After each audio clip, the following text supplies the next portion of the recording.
రావచ్చు చెప్పలేదు. ఎందుకంటే నిఖిల్ ఫస్ట్ డే ఉన్నట్టు సెకండ్ థర్డ్ డే కొంచెం డల్ అయ్యాడు. అంటే నిఖిల్కి కాస్త ఫ్యాన్ బేస్ గట్టిగానే ఉంది కాబట్టి సర్వ్ అవుతున్నాడు. ఎందుకంటే నాకు ఒకటైతే అనిపించింది, నిఖిల్ కన్నా నేను బెటర్ ఎంటర్టైన్మెంట్ ఇచ్చాను కదా అనిపించింది.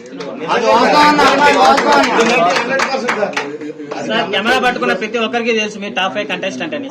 మేము అసలు ఎక్స్పెక్ట్ చేయలేదు. లాస్ట్ మూమెంట్ వరకు కూడా మిమ్మల్ని సీక్రెట్ రూమ్ లో పెడతారని అనుకున్నాం. అసలు నేను బిగ్ బాస్ ని తప్పు పట్టను, ఎవరిని తప్పు పట్టను, ఆడియన్స్ ని కూడా తప్పు పట్టను.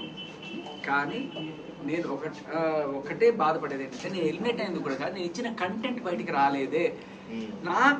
నా పాయింట్ గెలవడము ఓడడము కాదు. నేను అందరికి చాలా మందిలో మీరు యూట్యూబ్ ఛానల్స్ లో చాలా మందికి ఇంటర్వ్యూస్ ఇచ్చేళ్ళే.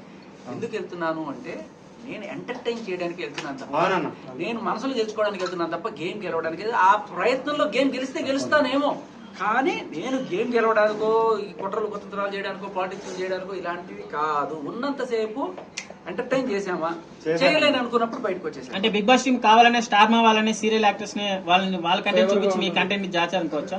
అంటే వాళ్ళని హైప్ చేసి మిమ్మల్ని జాయిన్ చేసి.